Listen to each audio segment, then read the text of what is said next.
Les vraies voix Sud Radio, 17h-20h, Frédéric Brindel, Judith Belair.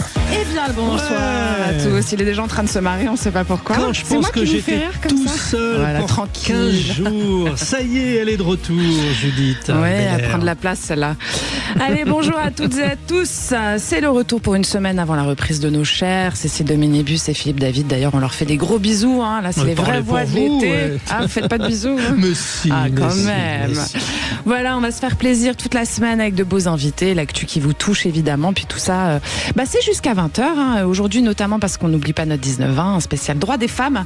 Ensemble, c'est important, mais je vous en dis pas plus. En tout cas, vous le savez, vous pouvez réagir. Hein. Le standard de Sud Radio et Aude vous attendent au 0826 300 300. Puis nos vraies voix du jour, tiens. Allez, c'est parti. On les présente. Ils sont là. Elles sont là, puisque ce sont des vraies voix. On accueille. Normalement, il y a une petite musique là. Ouais, alors... Les vraies voix Sud Radio. Voilà, j'aime bien. Il aime bien ça, j'aime bien parce que, en plus, c'est moi qui l'ai joué, là, ce morceau. Ouais. Non, c'est pas moi. Alors, Joseph Touvenel. Pas du piano plutôt, Oui, c'est plus du piano et des percussions. Alors, Joseph Touvenel. Donc, voilà, comme ça, il y a une double citation. Mais il le faut. Directeur de la rédaction de Capital Social, ancien, si brillant et adoré syndicaliste. Bonsoir. Bonsoir Frédéric. Bonsoir, en fait, si je suis là à l'ombre, c'est parce que Judith est de retour, sinon je serai au soleil. Ils vont bien pas évidemment. arrêter de dire que je suis le soleil aujourd'hui. Vous êtes trop mignons, hein, vous pouvez continuer. On est aussi avec Abel Boilly, qui est président de l'association Tous Uniques, Tous Unis. Bonsoir. Bien, bonsoir Abel. Et puis Anne-Lorraine Rousseau, vous le savez, la petite recrue de cet été, qui va faire un long chemin avec nous, bien sûr, journaliste pour Valeurs Actuelles. Bonsoir Anne-Lorraine. Bonsoir à tous les deux. Bonsoir. Et puis, vous n'hésitez pas évidemment à nous appeler, on l'a dit, au 0826 300 300. Notre débat du jour de 17h30 aujourd'hui.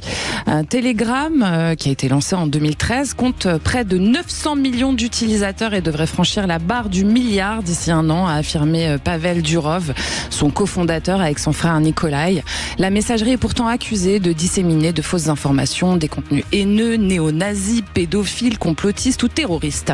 Monsieur Durov a été interpellé à l'aéroport du Bourget samedi soir alors qu'il est arrivé à Paris pour y passer la soirée et sa garde à vue a été prolongée ce matin. La justice lui reproche notamment son manque de collaboration et la modération déficiente de son application. Donc, on vous pose la question sur le compte X de Sud Radio, c'est notre question du jour.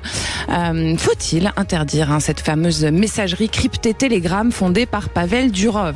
Et puis, autre gros rendez-vous, 18h40, on l'appelle le coup de projecteur. Le défilé dans les jardins de l'Élysée s'est poursuivi toute cette journée. Est-ce que ces échanges entre le président de la République et les dirigeants des groupes politiques et du Parlement influenceront la nomination du Premier ministre? La question est posée. En tout cas, la gauche rappelle sa position majoritaire, mais comprend l'obligation d'une ouverture politique, notamment en excluant LFI de leur possible futur gouvernement. La question du coup de projecteur que nous vous posons à 18h40, hashtag Premier ministre, Emmanuel Macron doit-il constituer un gouvernement de gauche? Alors, vous avez plusieurs possibilités. Oui, mais sans LFI.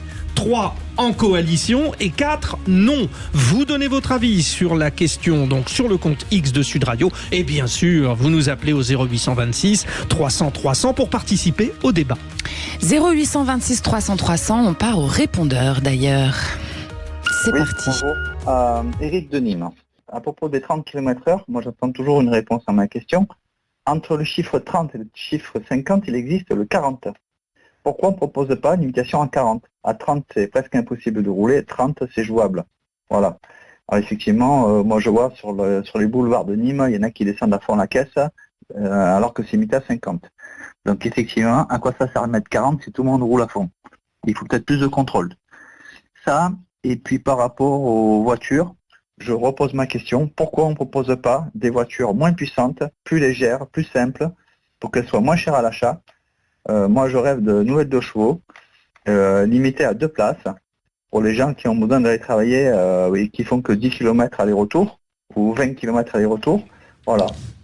C'est sûr que ça simplifierait Ça simplifierait. Après, la voiture à 2 places, c'est pas forcément une solution quand on connaît le réchauffement climatique aussi. Ah oui, aussi, oui. Mais bon, puis quand on a 3 enfants, il faut un peu plus que 2 places. Vous parlez pour vous, en fait, c'est ça. Et nos vraies voix, alors. C'est le coup de gueule, en fait, de Frédéric Brindel. Qu'est-ce que vous en pensez, Abel Bowie? Je suis un amoureux de la 2 chevaux, mais tout à l'heure, le monsieur demandait pourquoi on ne fait pas des voitures moins puissantes, parce que ça coûterait moins cher. Mais on obéit à la loi du marché, tout simplement. Je pense que si on va dans cette vision idéaliste, qui peut être intéressante sur le point de vue écologique, le marché s'effondrerait. Donc vous avez des familles nombreuses qui ont besoin de grosses voitures, vous avez des personnes qui habitent à la campagne, quand vous avez l'hôpital à 50 km ou le supermarché à 10 km, vous avez besoin d'un véhicule assez imposant. Donc moi je ne suis pas pour. Maintenant, dans tout cet élan écolo autour de la voiture, je pense qu'il faut accompagner les automobilistes et ne pas les fustiger par une écologie punitive. Non, mais ce qui dit notre auditeur Judith, c'est que en fait, c'est vrai que ça sert à rien de faire des voitures qui vont à 200 à l'heure si de toute façon on ne doit pas dépasser 130. Oui, aussi, ça dépend si on fait du circuit, quoi. Hein, oui. Joseph Touvenel, qu'est-ce que vous en pensez, vous?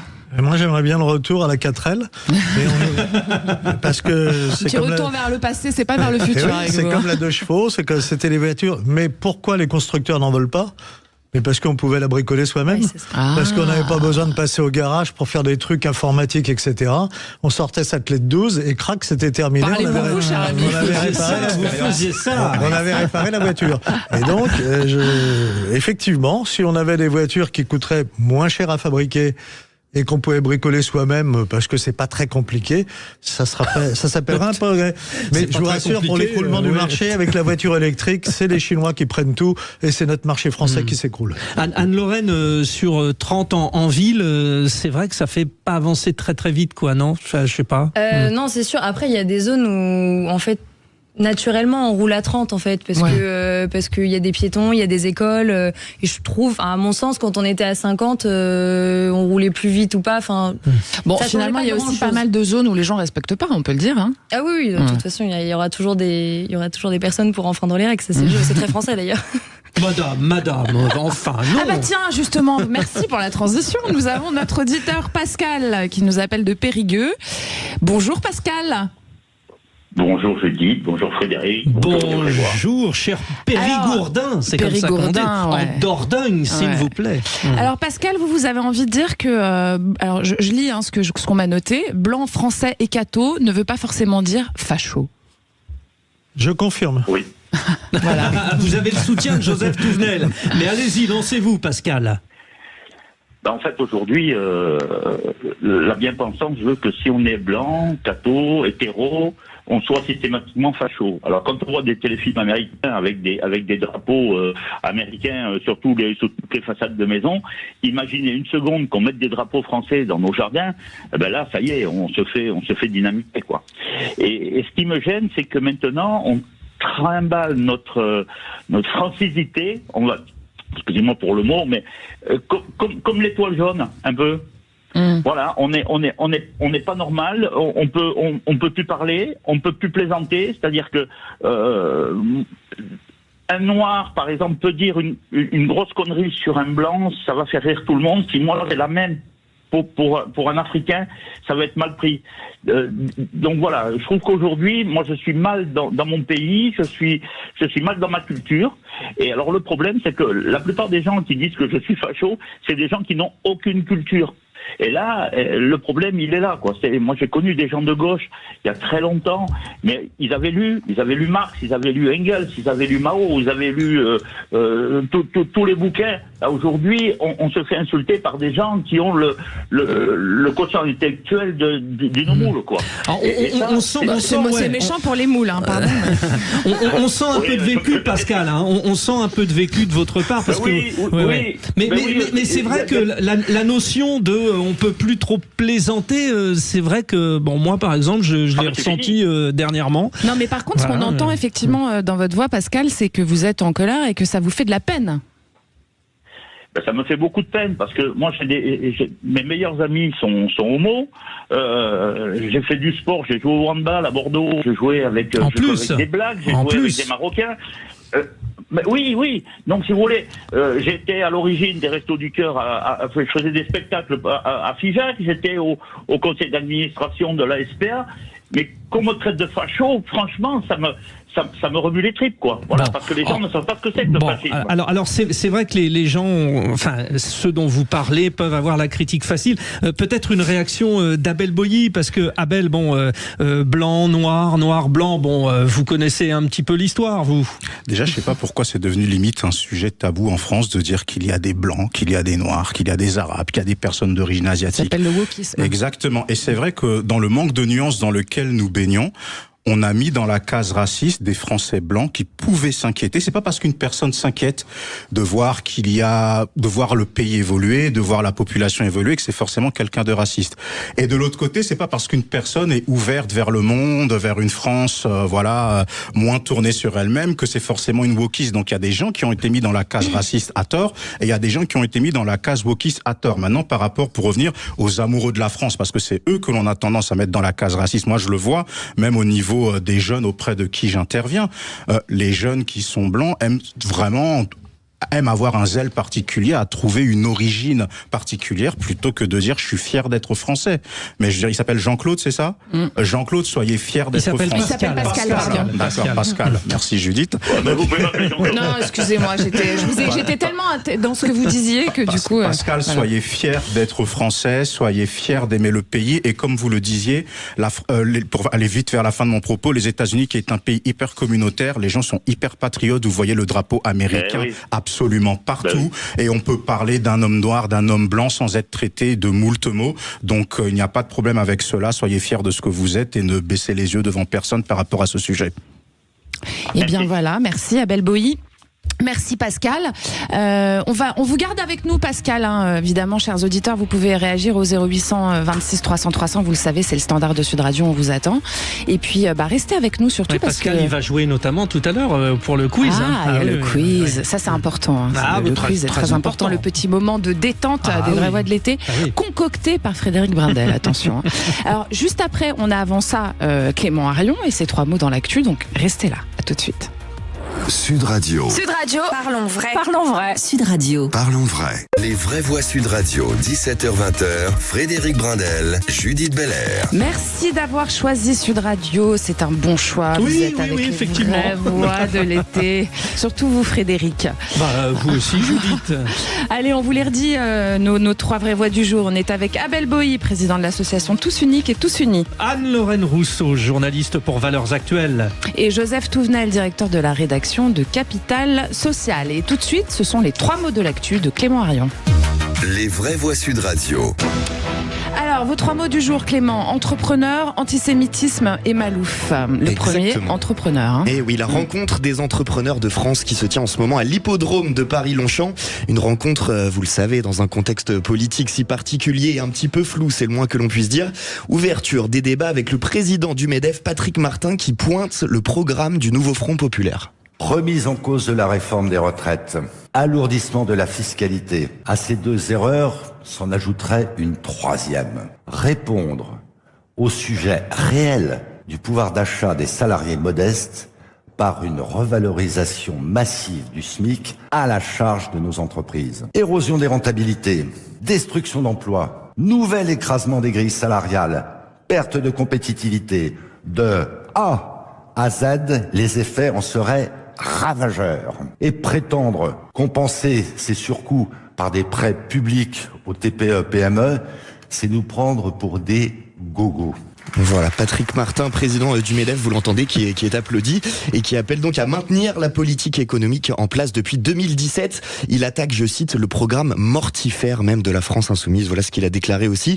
Voilà, ambiance à la rencontre des entrepreneurs. Bruno Le Maire, qui était présent, ministre de l'économie, a lui été ovationné par la même occasion. Bon, ils ont fait leur choix, on en reparle tout à l'heure à 18h40, on vous l'a dit, ça sera l'objet du coup de projecteur. Second mot de l'actu, Clément, ce chiffre qui fait froid dans le dos au sujet de l'antisémitisme, quelques jours après l'attaque de la synagogue de la Grande Motte dans l'Hérault. Et oui, après l'attaque de la synagogue, l'audition du suspect a démarré aujourd'hui. D'ailleurs, elle avait été repoussée en raison de son état de santé.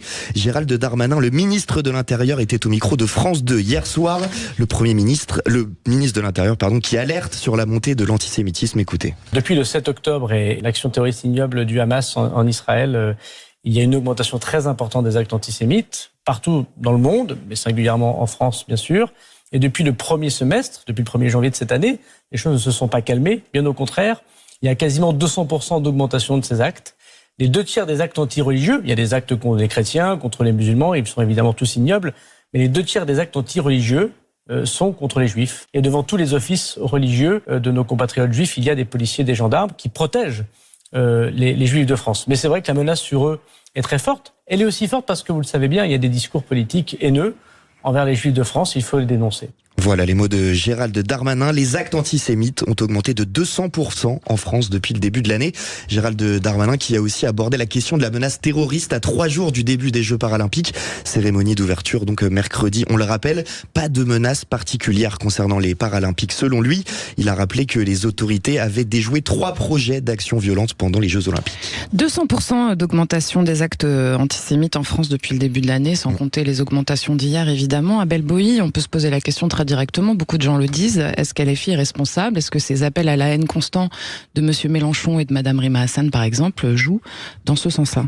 Je dirais pas responsable dans le sens où ils sont pas à l'origine, mais ils ont été comme une sorte d'amplificateur. Ils ont été une sorte de haut-parleur. Pour rajouter un exemple, moi j'habite dans un petit village dans l'Oise et pour la première fois en 15 ans que j'habite là-bas, j'ai vu une croix gammée taguée à côté du supermarket du village. Donc c'est quelque chose qui doit nous alerter et des fois j'aimerais qu'on puisse sortir du discours politique, c'est-à-dire que lorsque un acte ou une parole est antisémite, il faut prendre des voies de justice parce que je vois beaucoup de politiques aussi qui accusent les filles mais qui ne font rien. Donc c'est comme dire que Marine Le Pen est anti-républicaine, il faut engager une procédure de dissolution. Donc au bout d'un moment, face à l'antisémitisme, comme face à toutes les discriminations, il ne faut vraiment pas il ne faut pas manquer d'intransigeance en fait. Et je trouve que l'on est encore trop, on est beaucoup dans la condamnation et pas assez dans l'acte, puisque plus les années passent et plus les actes augmentent, c'est qu'il y a quelque chose qui ne va pas. Anne-Lorraine Rousseau, c'est une, on va dire, transplantation de ce conflit qui affecte Israël en ce moment contre le Hamas. Est-ce que ça amplifie aussi? Oui, je pense que ça a été un des éléments déclencheurs, mais on est tous au fait, on sait tous en fait que ces actes antisémites ne datent pas du 7 octobre. Bien avant ça, on recensait beaucoup d'actes antisémites. Il y avait beaucoup de difficultés pour les médias, notamment de dire l'origine et la religion parfois de ceux qui commettaient ces actes. La parole se libère, j'en suis ravie. On ose beaucoup plus dire maintenant ce qu'il en est et on ment plus là-dessus. Mais oui, non, ça a évidemment augmenté parce que le conflit israélo-palestinien, ça a toujours été la question piège, la question on nous dit en soirée, n'en parlez surtout pas parce que personne n'a de réponse à ce conflit. Donc vraiment, le sujet existe depuis toujours et malheureusement, il y a des actes derrière et ça, c'est ce qui fait vraiment, vraiment peur et ce que les politiciens devraient un peu prendre en compte, notamment à gauche, effectivement. Joseph Touvenel, on dit que l'antisémitisme, il s'est développé, mais en fait, est-ce qu'il n'était pas tout simplement endormi, puis il s'est réveillé, là, la parole s'est réveillée, on va dire, avec ces événements du 7 octobre? Il a quand même changé de nature. Après la Seconde Guerre mondiale, l'antisémitisme, on n'entendait plus parler, à juste titre, et heureusement, en France. 1980, premier attentat. On l'a oublié, mais premier attentat. Rue des Rosiers. Non, c'est la synagogue de la rue Copernic. Ah oui, 4 morts. Rue des Rosiers, c'est 89, non? Et ensuite, ça a continué. Alors, le conflit israélo-palestinien, évidemment, il est dans l'actualité. L'extrême gauche l'utilise pour mettre joyeusement de l'huile sur le feu. On voit qu'il y a des tarés, on a vu ce qui s'est passé à la synagogue il y a 2 jours, le taré avec son drapeau palestinien, etc., qui vient faire exploser. Mais il faut avoir conscience qu'il n'y aurait pas ce conflit, il y a une guerre que nous mènent les islamistes contre l'Occident. Ça dépasse. Alors évidemment, ceux qui sont en première ligne, ce sont les Juifs. Mais pas seulement. Rappelez-vous l'assassinat du père Hamel, c'est pas le conflit israélo-palestinien. Rappelez-vous le Bataclan, c'est pas et je pourrais allonger la liste comme ça, malheureusement quasi à l'infini. L'antisémitisme reprend de la vigueur. Rappelez-vous aussi Diane Halimi qui a été massacrée, torturée, emprisonnée et tuée parce que juif. Mais ça fait partie d'un contexte où il y a une guerre qui est livrée par les islamistes contre l'Occident, et pas que contre l'Occident, contre aussi une partie de l'islam. Un dernier chiffre, vous savez que le Hamas, pour éradiquer son concurrent au Liban, en 15 jours, a fait 600 morts. Vous voyez que quand ils s'y mettent, même leurs proches, ils savent les exterminer. Clément Arion, troisième mot dans l'actu, Malouf, pour Ibrahim Malouf, le musicien au cœur d'une polémique. Et oui, le trompettiste franco-libanais écarté du jury du Festival du cinéma américain de Deauville. Sa présence suscitait un malaise dans l'équipe du festival en lien avec la vague MeToo. C'est ce qu'a déclaré sa nouvelle directrice, Aude Hébert. Pour rappel, Ibrahim Malouf avait été relaxé il y a 4 ans pour agression sexuelle sur mineur. Il a donc appris cette décision dans la presse. Réaction immédiate du principal intéressé hier soir sur Instagram. La directrice du festival a pris la décision de me sortir du jury pour, semble-t-il, ne pas faire de vagues, mais tout en reconnaissant qu'elle n'a absolument rien à me reprocher. Je déteste le terme victime, donc je voudrais pas l'utiliser, mais j'ai pas d'autre mot. Victime de harcèlement de la part de certaines personnes qui s'acharnent à vouloir absolument que je sois coupable des accusations qui ont été portées contre moi il y a maintenant quelques années et dont j'ai été entièrement innocenté et lavé. Je pense que beaucoup d'entre vous ont dû suivre cette histoire. Mais je crois qu'il y a des gens qui ont du mal à accepter que je puisse être quelqu'un de bien. Voilà, Ibrahim Malouf, visiblement très touché. Il a également indiqué qu'il allait attaquer en justice le festival de Deauville.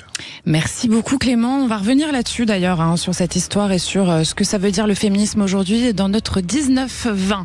Vous restez avec nous dans un instant, c'est le grand débat du jour au sujet de Telegram, qui a été lancé en 2013, qui est proche du milliard d'utilisateurs et qui est accusé de diffuser des contenus haineux, notamment néo-nazis, pédocriminels et j'en passe, et de fausses informations. Pavel Durov, cofondateur de l'application, a été interpellé samedi au Bourget en raison de la modération insuffisante, notamment de Telegram, et de son manque de collaboration avec les autorités. Récapitulons, une messagerie où tout le monde peut faire ce qu'il veut, faire l'apologie de toutes les ignominies, en toute confidentialité, un espace dit de liberté totale. Aussi, nous vous posons la question sur le compte X de Sud Radio, faut-il interdire la messagerie cryptée Telegram? Vous nous appelez aussi au 0826 300 300. Et puis vous restez avec nous dans un instant, c'est le grand débat du jour, à tout de suite. Sud Radio. Sud Radio. Parlons vrai. Parlons vrai. Sud Radio. Parlons vrai. Les vraies voix Sud Radio, 17h-20h, Frédéric Brindel, Judith Belair. Les vraies voix de l'été sont avec vous. Il est 17h31. Vous êtes sur Sud Radio et vous avez fait, un bon choix. On vous rappelle peut-être nos vraies voix du jour. Joseph Touvenel est là, le directeur de la rédaction Capital Social, ancien syndicaliste de talent. Abel Boï, président de l'association Tous Uniques et Tous Unis. De talent. Et puis Yann-Lorraine Rousseau, journaliste pour Valeurs Actuelles, et paraît-il, elle a de talent. Voilà. Tout de suite, le grand débat du jour. Les vraies voix Sud Radio, le grand débat du jour. Depuis son lancement en 2013, Telegram a rassemblé près de 900 millions d'utilisateurs et devrait atteindre le milliard au cours de l'année prochaine, selon les déclarations de son cofondateur, Pavel Durov, qui a développé l'application avec son frère Nikolai. La plateforme permet des groupes qui peuvent inclure jusqu'à 200 000 membres. Elle est souvent critiquée pour la propagation de fausses informations, de contenus haineux. Alors, il y a des messages néo-nazis, pédophiles, complotistes, terroristes et j'en passe. Samedi soir, Monsieur Durov a été arrêté à l'aéroport du Bourget alors qu'il arrivait à Paris pour une soirée et sa garde à vue a été prolongée ce matin, ça a été annoncé. Les autorités judiciaires lui reprochent notamment un manque de coopération et une modération insuffisante au sein de son application. Alors certes, ces messageries rapprochent les citoyens du monde entier, offrent un espace de liberté totale et pourtant, terroristes, pédophiles, complotistes s'y répandent sans interdit. Nous vous posons la question, hashtag Pavel Durov et hashtag interpellation. Faut-il interdire la messagerie cryptée de Telegram? Une première tendance, Judith. Eh bien, vous dites non, chers auditeurs, à 94%. C'est quand même assez énorme. Vous n'hésitez pas évidemment à voter, à donner votre avis sur le compte X de Sud Radio et à appeler Aude au 0826 300 300. Elle vous attend. On reçoit un invité pour ce grand débat. Oui, il s'agit de Damien Bancal. Damien Bancal, qui est spécialiste des questions de cybersécurité et fondateur du site zatas.com. Bonsoir. Bonsoir Damien. Bienvenue. Bon, vous allez nous éclairer. Juste avant, j'aimerais rappeler une information importante. Elle concerne donc l'arrestation du patron de Telegram, Paul Durov, qui, selon Emmanuel Macron, n'est en rien une décision politique. Voilà, c'est une information qui vient de nous tomber. Judith. Tout à fait. Du coup, Damien Bancal, on va vous poser la question à vous directement. Qu'est-ce que vous en pensez? Est-ce qu'il faut l'interdire, cette messagerie? Non, soyons très honnêtes, interdire une messagerie, c'est simplement laisser la porte ouverte à d'autres messageries, encore moins, dans la capacité de savoir qui fait quoi. Là, on va être très honnête, Telegram est un très bon outil pour des gens comme vous et moi qui ont besoin de converser avec des amis, des collègues, des journalistes par exemple, qui sont sur des territoires qui n'ont pas véritablement comme connaissance la démocratie par exemple. Donc du coup, c'est déjà cette partie-là. Ensuite, c'est un très bon outil sur l'aspect créer des groupes de discussion, retrouver des gens qui aiment les chats, qui aiment le bateau. Mais on va aussi arrêter de se voiler la face. L'outil en lui-même est d'une puissance loin d'être négligeable parce que justement, les criminels ont très vite compris que WhatsApp, on va l'oublier. Aujourd'hui, ça collabore parfaitement avec les autorités. X, Twitter, d'Elon Musk, même si ça fait beaucoup de vagues, ça aussi participe à des demandes judiciaires.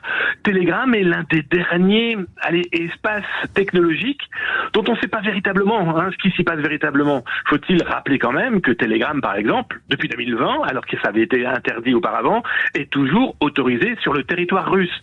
Donc voilà, il y a toute une aura autour de cet outil qui très honnêtement aussi fait apparaître et regroupe la liste du web, soyons très honnêtes. Bon, alors vous avez fait une présentation pour le coup des plus claires possibles. On se pose plein de questions. Anne-Lorraine Rousseau, c'est quoi finalement le problème? C'est l'éternelle question et ça ne concerne pas que Telegram, c'est-à-dire c'est la modération, non?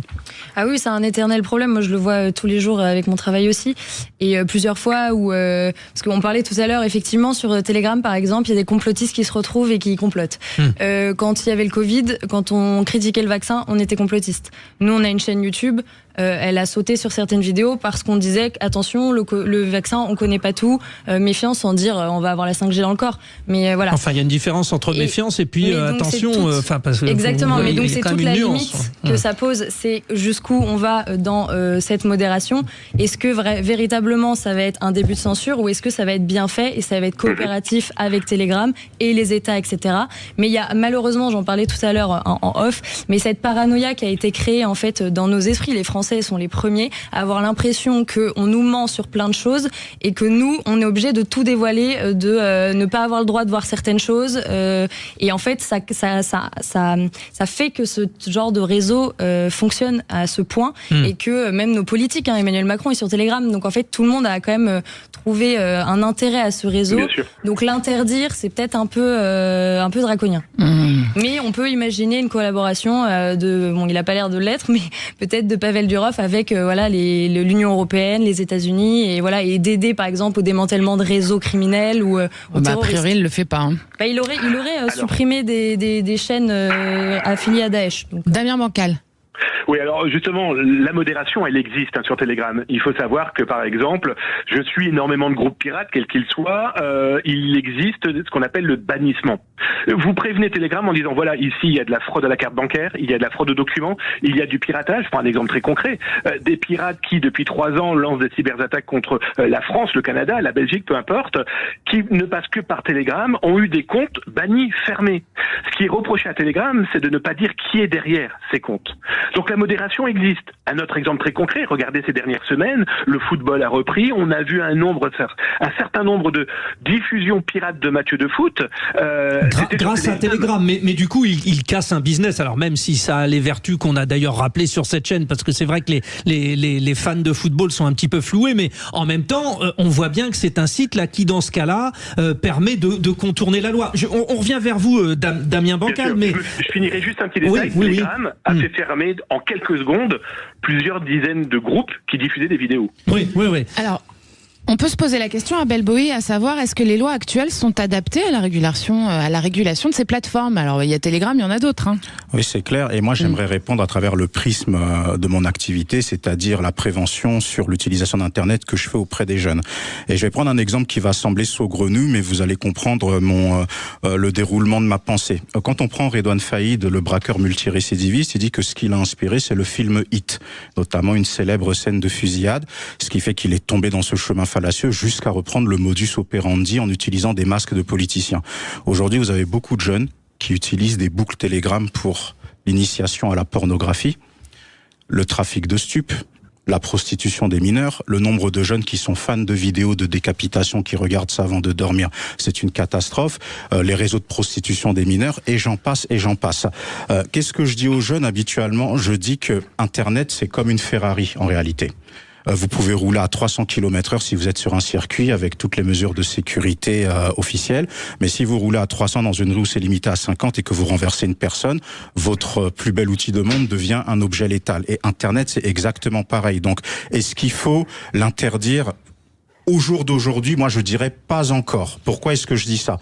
En ce qui concerne l'éducation au numérique, ce que vous dites, c'est que les jeunes ont accès à cette messagerie. Moi, pardonnez-moi, oui, je ne l'ai pas. Je serais plutôt tendance à dire. Moi, j'apprends même des termes. J'ai appris ce que c'était que des red rooms, des vidéos de torture ou autre. C'est vraiment la catastrophe. D'accord. Donc des jeunes ont accès à un système qui les amène et qui les fait rencontrer avec des pédophiles, par exemple. C'est la curiosité malsaine, en fait. Mais ça devrait être interdit, la pédophilie. On est d'accord. Mais justement, mais qu'est-ce que l'on a loupé en France avec l'arrivée d'Internet? On a loupé le stade de la prévention, de l'éducation au numérique. Internet est arrivé, on a laissé tout le monde se débrouiller avec. Or, pour qu'une société fonctionne bien, faut qu'il y ait le triptyque prévention, sanction, répression. On a loupé la première étape, et aujourd'hui, il faut revenir à une modération. Mais je pense que si ça continue comme ça, la question de l'interdiction pourra se poser. Alors, rentrons un peu dans le concret. Est-ce que, par exemple, Anne-Lorraine, vous savez les conséquences légales que risque Pavel Durov et Telegram, d'ailleurs, si ces accusations sont confirmées, quoi, s'il est condamné? Je crois une amende, évidemment, c'est toujours comme ça que ça se passe. Après, les problèmes des amendes, c'est qu'ils ont toujours les moyens pour les payer, donc finalement, ça. Mais là, a priori, ça va un peu plus loin que ça, non? On ne pensait pas, il est quand même en garde à vue depuis plus de 48 heures. Je crois qu'il pend à son nez l'interdiction totale de Telegram, il me semble. Joseph Touvenel, interdiction ou pas? Non, pas interdiction, mais parce que c'est quelque chose qui est clair. D'ailleurs, le pourcentage de réponse, 94%, c'est-à-dire qu'il y a une demande de liberté dans une société de surveillance. On est dans une société de surveillance et les gens, on demande tous un espace de liberté. Mais comme toute liberté, cette liberté, elle doit quand même être encadrée. Ça veut dire, c'est le problème de la modération. Et effectivement, sur Telegram, la partie qui est pédophilie, décapitation, etc. Là, c'est de la responsabilité des dirigeants de Telegram. D'où l'arrestation de ce monsieur. Et c'est de leur responsabilité de ne pas le laisser filer. Mais la question, est-ce qu'on doit interdire Telegram? C'est un peu comme si on me demandait, est-ce qu'on doit interdire les banques? Vous savez que dans les banques, les réseaux pédophiles planquent leur pognon. Il y a des tas de choses dans les coffres, etc. C'est la responsabilité des banques de veiller à ce que ça soit pas de l'argent sale qui circule dans les banques. Alors après, le problème, c'est toujours qui modère. Je pense que c'est pas le rôle de l'État, parce que moi, j'ai le souvenir, par exemple, d'un ministre de l'Intérieur nous affirmant que ce qui s'était passé autour du Stade de France, c'était de la faute des supporters anglais. Et je ferai pas non plus confiance aux politiques pour modérer, parce qu'ils modéreront ce qui va contre leurs idées, leurs opinions et leur camp, ils modéreront pas le reste. Mais on a une vraie question. C'est sans doute aussi quelque chose dont on ne parle jamais dans notre société, parce que ça serait un gros mot, la morale. À un moment donné, on doit affirmer des valeurs morales. Ces valeurs morales, c'est celles qui condamnent, sans discussion, la pédophilie, l'antisémitisme, etc. Mais tant qu'on ne fera pas cet effort, y compris dans notre classe dirigeante, parce que pourquoi Telegram laisse tout faire? C'est pas parce qu'ils aiment les pédophiles, c'est pour faire du pognon.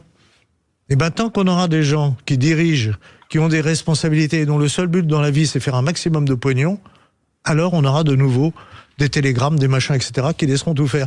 Pourquoi il y a de la prostitution? C'est pas pour le bonheur des femmes, hein. C'est uniquement pour faire du pognon. Allez, 0826 300 300, vous nous appelez, vous réagissez. On est toujours avec notre auditeur Pascal qui nous appelle de Périgueux. Pascal, vous êtes avec nous? Oui, je suis avec vous. Ah, voilà une bonne chose. Alors Pascal, selon vous, est-ce qu'il faut interdire cette messagerie cryptée Telegram? Non. D'accord, vous non plus pensez que non? Moi, non, je pense que non, parce que si vous voulez, moi, tout ce qui est atteinte aux libertés, ça me gêne. Alors, après qu'on lui tire les oreilles, je suis d'accord. Regardez ce qui se passe en ce moment avec C8, avec CNews, avec plein d'autres choses. On vit dans un monde de censure.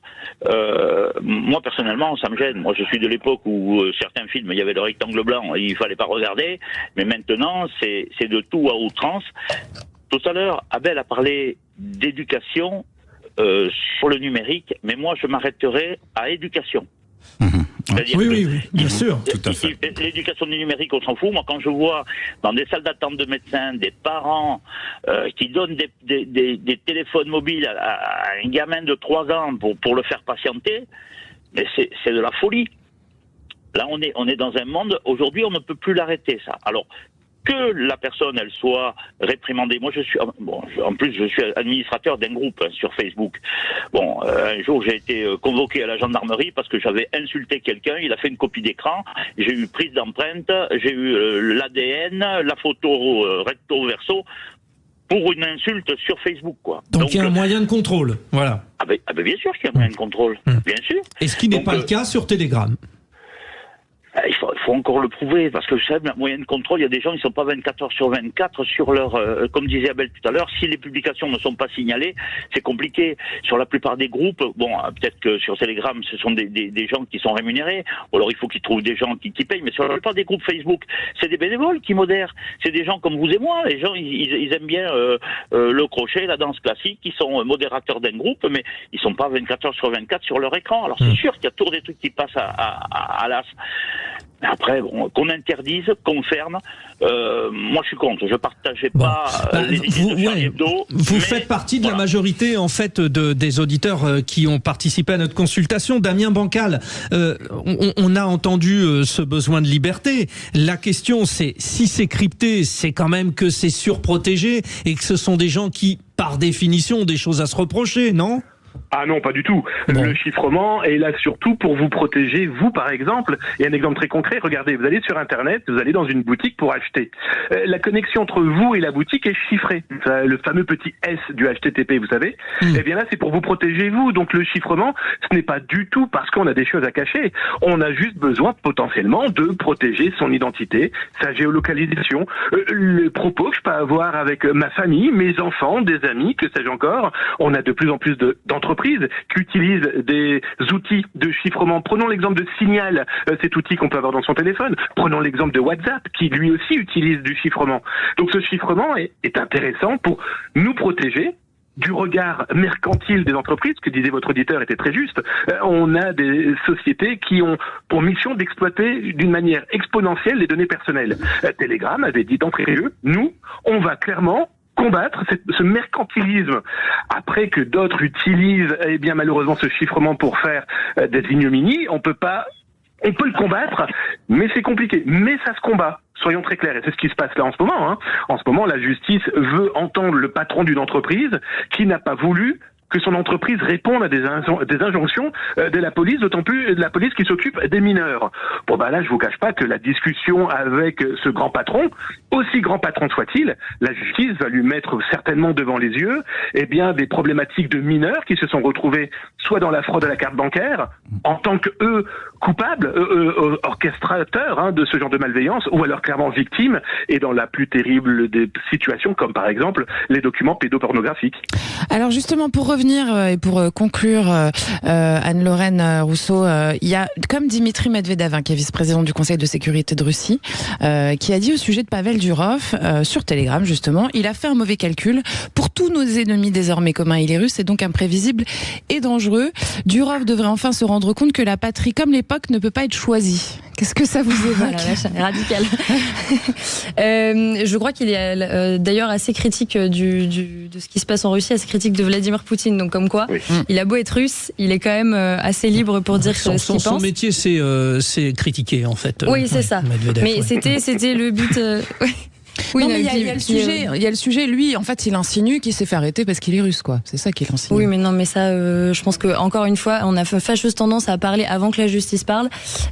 Pour l'instant, en fait, il a la double peine. Il est franco-russe. Oui, donc, il l'accuse d'avoir eu la nationalité française aussi. Donc, il prend partout. Dans tous les cas, on peut trouver son compte pour lui trouver quelque chose à critiquer. Non, mais après, voilà, je suis pas sûre que ce soit lié au fait qu'il soit russe. Après, je pense que c'est un personnage quand même, Pavel Durov. C'est quand même un sacré personnage qui a été impliqué dans pas mal d'événements, qui est très riche, qui tient un réseau social, et comme toute personne qui détient un réseau social, faut le regarder de près.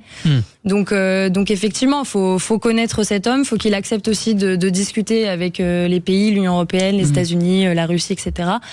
Mais après, ça reste un chef d'entreprise aussi. Donc Et contrairement à sa fiche Wikipédia, il n'est pas né à Leningrad. Leningrad n'existe plus. Ah bah voilà. Saint-Pétersbourg. Il est né à Saint-Pétersbourg. Comme quoi, ne croyez pas toujours ce qu'il y a sur les réseaux sociaux. Passionnant ce débat. Merci beaucoup, Damien Bancal. On vous remercie. On rappelle que vous êtes spécialiste des questions de sécurité, de cybersécurité et fondateur du site zataz.com. Pascal, vous êtes encore avec nous là? Oh oui. Ah, préparez-vous. Il est chaud. Parce Préparez-vous, hein. il est tellement chaud, Frédéric Brindel. Il est tellement content de son quiz de l'été que vous allez rester avec nous pour jouer. Bah voilà. À tout de suite. Restez là, chers auditeurs. On revient. Sud Radio. Sud Radio. Parlons vrai. Parlons vrai. Sud Radio. Parlons vrai. Les vraies voix Sud Radio, 17h-20h, Frédéric Brindel, Judith Belair. Les vraies voix sont avec vous. Nous sommes avec Joseph Touvenel, qui est directeur de la rédaction de Capital Social. Avec Abel Boilly, vous savez, c'est le fameux président de la fameuse association Tous Uniques, Tous Unis. Fameuse Anne-Lorraine Rousseau, bien sûr. Yes, droit à tous les compliments. Pas par Valeurs Actuelles, pour Valeurs Actuelles. Et tout de suite, c'est le quiz de l'été. Les vraies voix Sud Radio, le quiz de l'actu. Alors en plus, il nous a concocté un petit thème sympa. Vous voulez que je vous le dise tout de suite? Allez-y. Alors en fait, c'est la rentrée des chefs d'entreprise aujourd'hui, vous savez, le MEDEF. le là, MEDEF. Donc c'est les chansons qui tournent autour des chefs d'entreprise, alors au sens large. Hein. Et voilà. Et puis on est toujours avec notre auditeur Pascal. Pascal, vous êtes avec nous. Oh, je suis encore avec vous. Restez là surtout. Et qui choisissez-vous? Ah voilà, faut choisir. Vous faites équipe avec qui? Ah ben allez, je vais faire une petite preuve de galanterie. Je vais faire avec Anne-Lorraine. C'est un très mauvais choix.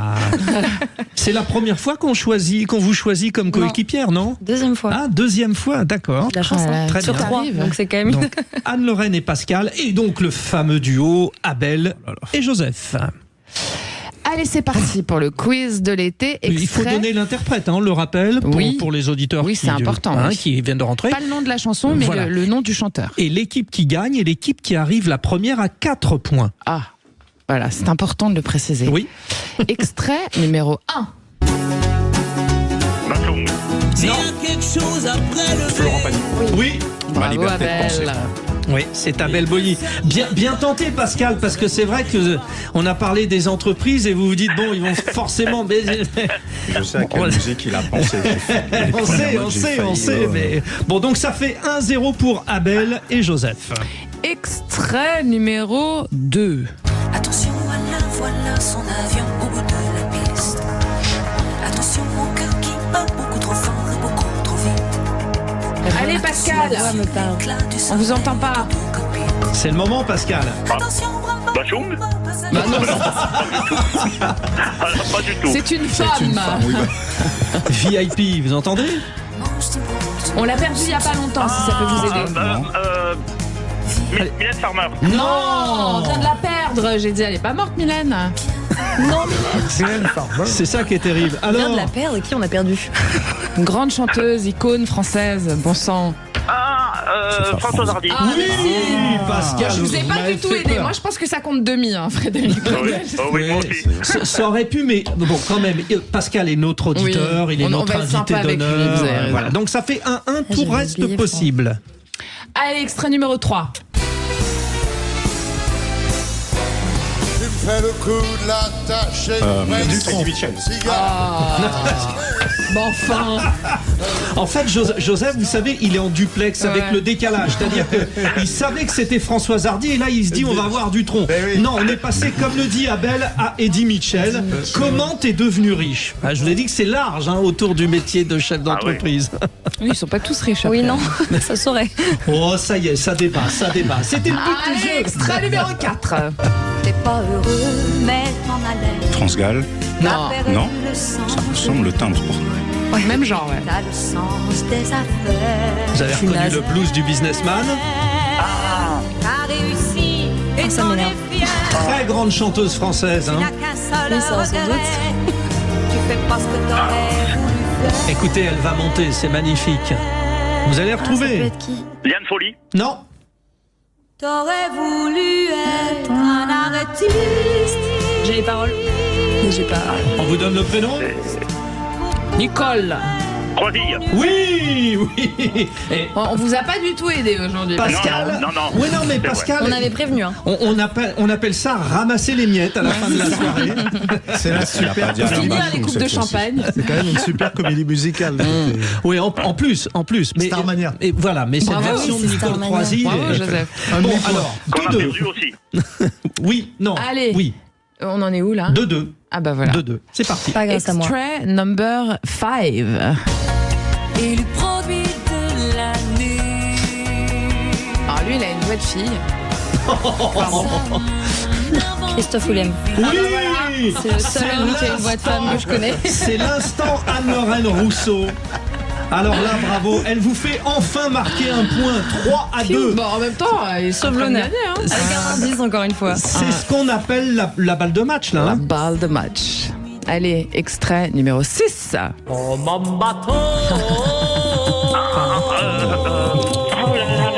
C'est pas Pépito. Hein. Alors, Pascal? Oh, j'arrête sur le bout de la langue. Bah oui. Ah bah oui. Et la Je vois sa tête en plus. Parce qu'ils ont tous un bateau, hein, c'est les une grands chefs génération, d'entreprise. oui, C'est le raccourci quand même, on n'en parle pas assez. Mais c'est un. Ils sont tous très riches, ils ont tous un bateau. Voilà, c'est un quiz C'est pas moi provoque. qui l'ai fait le quiz. Hein. Alors Pascal? Oh, je vois sa tête. Bah oui, avec la moustache. Il ressemble à Avec la quoi? moustache. Oh là Ah, il là. a une moustache, C'est d'accord. pas votre génération. Du coup, il y a alors. Abel Boilly qui tape sur la table. Parce que je vois. Bon, ben je donne ma langue au bateau. Alors, Eric. Non. Personne. Avec le prénom, Eric. peut-être. Eric non. Moretti. Morena. Non, bon, alors il en reste un et on joue là-dessus. C'est son passé caché. C'était Eric Morena. Voilà, Eric Allez, Morena. vous en reste un pour vous. Et c'est le fameux citer. clin d'œil que je vous fais là sur le dernier. The clin d'œil. Donc vous répétez vite, enfin vous répondez vite quoi. Dépêchez-vous, hein. Extrait numéro 7. Ah bah voilà, Bachung, ça y est. C'est bon, ça a été dit. Bravo Pascal, l'équipe de Pascal et Anne-Lorraine. Ouais, merci. Bravo. Lorraine. Et je suis content de mon truc, hein, d'avoir laissé Bachoum pour la fin. Je vous ai piégé. Voilà. Allez, si vous voulez jouer avec nous, réagir, parler vrai avec l'équipe des Vraies Voix de l'été, vous nous appelez au 0826 300 300, bien évidemment. Et puis, dans pas très longtemps, on va faire un petit tour par le tour de table de l'actu de nos Vraies Voix, bien évidemment aussi. Puis, il va y avoir le journal avant. Et puis, vous avez la parole. Donc, restez avec nous. À tout de suite sur Sud Radio. Sud Radio. Sud Radio. Parlons vrai. Parlons vrai. Sud Radio. Parlons. Les vraies voix Sud Radio, 17h-20h, Frédéric Brindel, Judith Belair. Eh ben, on va vous les rappeler, nos vraies voix. On est avec Anne-Lorraine Rousseau, journaliste pour Valeurs Actuelles. Il y a également dans cette équipe magnifique Abel Boilly, le président de l'association Tous Uniques, Tous Unis. Voilà, c'est important. Gardez le ton, allez-y. Ouais. Et puis... Joseph Touvenel, directeur de la rédaction de Capital Social. Ouais. Voilà, mais sinon vous êtes sur Sud Radio aussi. Hein. Et vous avez la parole, c'est tout de suite. Les vraies voix Sud Radio. Eh bien, mon cher Clément, vous recevez, vous avez la parole maintenant sur Sud Radio. Vous voulez nous parler de ce cri d'alarme à une semaine de la rentrée scolaire avec votre Judith. invité. Hein. Et oui, l'alerte de l'Union nationale des associations de parents d'enfants inadaptés, l'UNAPEI, principale association dans le secteur du handicap intellectuel, des milliers d'enfants en situation de handicap qui se retrouveront sans solution de scolarisation adaptée, en raison notamment du manque d'accompagnants spécialisés. Nous sommes donc avec Sonia Aïnou, vice-présidente de cette association. Bonjour. Bonjour. Bonjour Sonia, bienvenue. Bonjour madame. Bonjour. Alors bonjour. des enfants en situation de handicap sans scolarisation adaptée, votre association parle de milliers d'enfants donc qui se retrouveront sans solution adaptée à la rentrée, c'est bien ça ? Oui, c'est ça. Alors l'UNAPEI, c'est l'association de parents de personnes en situation de handicap intellectuel. Plus précisément, nous accompagnons 200 000 personnes, adultes et enfants, sur tout le territoire, y compris les départements d'outre-mer, avec des associations qui gèrent parfois des établissements qui accompagnent ces personnes en situation de handicap dans leur participation à la vie quotidienne et dans leur scolarisation, notamment pour le sujet qui nous concerne. Et donc des milliers d'enfants qui n'auront pas d'accompagnants spécialisés, d'AESH plus précisément. Alors, plus précisément, non. Il faut savoir qu'un élève en situation de handicap peut disposer de différentes modalités de scolarisation par rapport aux répercussions que le handicap a sur sa vie quotidienne et sur ses apprentissages, dont les AESH qui sont un des outils de modalité de scolarisation. Et effectivement, vous avez des milliers d'enfants qui peuvent ne pas avoir d'école du tout. D'autres, dans le sondage que l'UNAPEU a fait, ont moins de 6 heures de scolarisation, en sachant qu'à l'école primaire, c'est 24 heures de scolarisation. Alors, il est bien entendu que certains enfants ont besoin de soins, ont besoin d'accompagnement plutôt éducatif, mais par rapport à la scolarisation, on les éloigne de plus en plus de leurs apprentissages, donc de construire leur parcours pour devenir grands et s'émanciper. J'imagine que les parents sont inquiets à une semaine de la rentrée. Certains peuvent même pas s'en occuper parfois, etc. Oui, comme tous les parents, nous l'avions vu pendant la période de Covid, quand un enfant ne va pas à l'école, il faut s'organiser, organiser sa vie familiale et sa vie professionnelle. Et effectivement, ils sont non seulement inquiets, mais il y en a beaucoup qui sont en colère parce que c'est une situation qui perdure pour certains. Vous avez certains enfants qui, depuis plusieurs années, attendent d'avoir une scolarisation pour entrer dans les apprentissages. Est-ce qu'il y a des départements plus touchés que d'autres en France ? Alors, il y a des départements, il y a une disparité sur les différents territoires. Il y a des départements qui sont plus touchés que d'autres. Non, en fait, sur tous les territoires, il y a des problèmes. Il y a des endroits où ça fonctionne mieux. Même au sein d'un même département, vous avez des coopérations entre le médico-social, donc c'est notre secteur, et le milieu de l'éducation nationale, où vous avez, même si ça reste très complexe et très compliqué, des acteurs qui arrivent à collaborer, à construire des projets, à scolariser de plus en plus d'élèves en situation de handicap, mais les moyens restent insuffisants pour que tous les élèves, quels qu'ils soient, puissent aller à l'école au même titre que leurs camarades. Ouais, ce qui est fou, c'est qu'en cette période, bon, là c'est le début des Jeux paralympiques et il y a bien sûr tout un programme autour de ces moyens de rendre la vie plus facile aux gens pour qui c'est un peu plus difficile. Réaction peut-être à Abel Boilly et l'occasion de dire qu'il y a encore tellement de travail à faire. Hein. Bien sûr. Madame, bravo pour ce que vous faites parce que vraiment c'est d'utilité publique, même vitale. J'ai pu lire dans certains médias qu'il y avait un certain nombre de personnels AESH qui se plaignaient de deux choses. Il y avait le manque de moyens, le manque de personnel, mais aussi d'un côté le fait que les missions ont évolué au fil des ans, c'est-à-dire qu'au début l'accompagnement était plus ciblé vers des enfants porteurs d'un handicap moteur et ça s'est étendu, enfin je dis ça se serait, parce que je répète ce que j'ai lu, étendu à un accompagnement vers des enfants porteurs d'un handicap mental, ce qui serait aussi une source de fatigue importante. Donc ma première question, c'est que pensez-vous de cette réponse?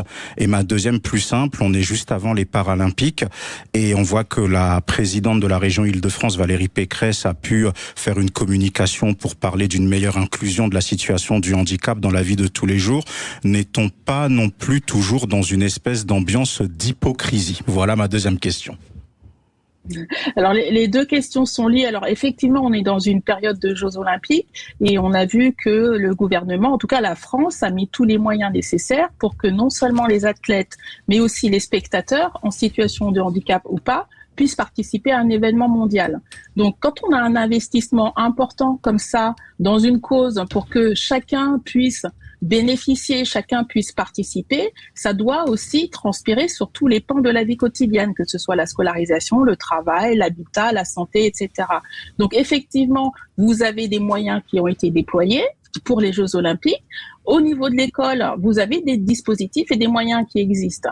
Encore faut-il que ces moyens soient en nombre suffisant et en qualité suffisante. Pour revenir sur les accompagnants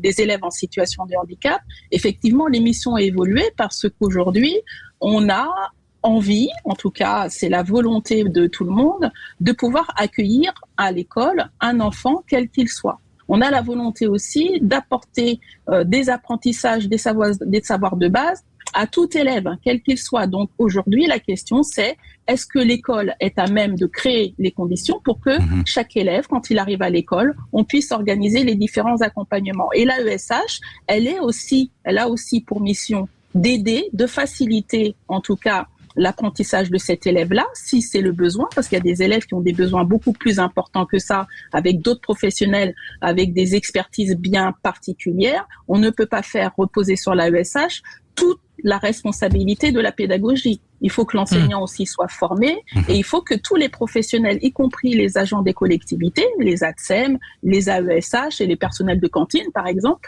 puissent participer à la communauté éducative et à la vie d'un établissement. Donc effectivement, il y a des disparités dans tous les sens. Merci beaucoup Sonia et Inou. Pardon, j'ai dû écorcher un peu votre nom.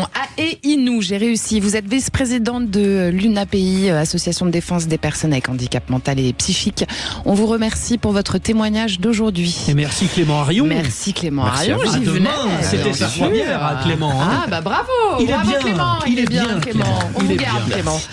Allez, vous restez avec nous, chers auditeurs, chères auditrices. Dans un instant, c'est le tour de table de l'actu des vraies voix et ça va chauffer. À tout de suite. Sud Radio. Sud Radio. Parlons vrai. Parlons vrai. Sud Radio. Parlons vrai.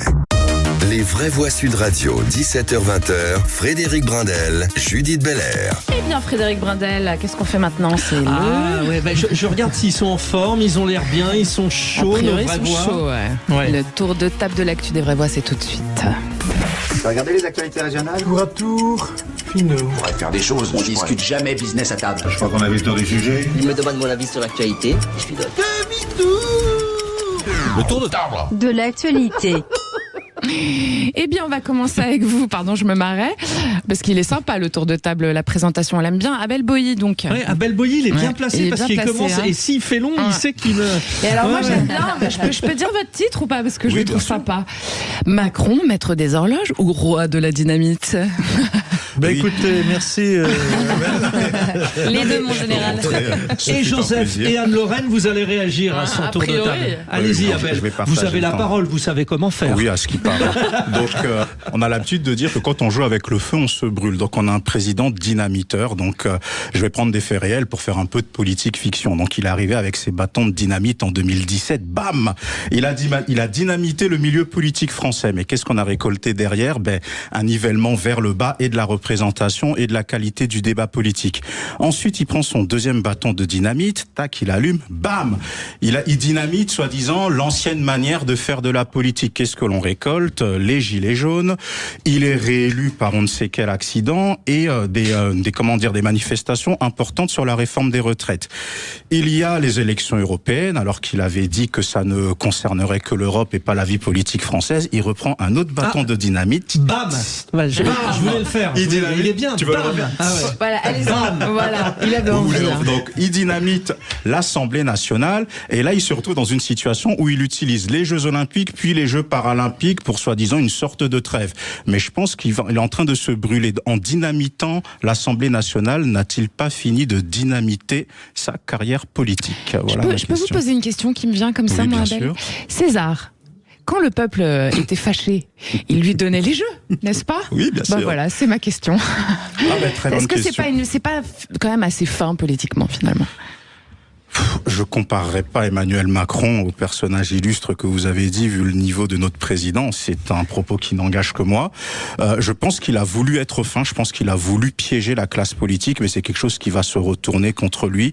Et à titre personnel, je pense qu'on assiste à la fin de sa carrière politique, hormis le fait qu'il ne pourra pas se représenter. C'est peut-être son dernier jour, Anne-Lorraine Rousseau, parce que demain, s'il y a un nouveau Premier ministre, eh bien, c'est fini. C'est la question à 1 million, vraiment. C'est la grande incertitude et le début de la question, c'était est-il le maître des horloges? Et je pense qu'il y a un peu de ça. Je pense qu'il y avait un peu de préméditation, potentiellement un sabotage. Moi, je le vois très bien dans un bateau, ça va couler, il saute, il met la dernière petite allumette pour que ça flambe, et bam voilà.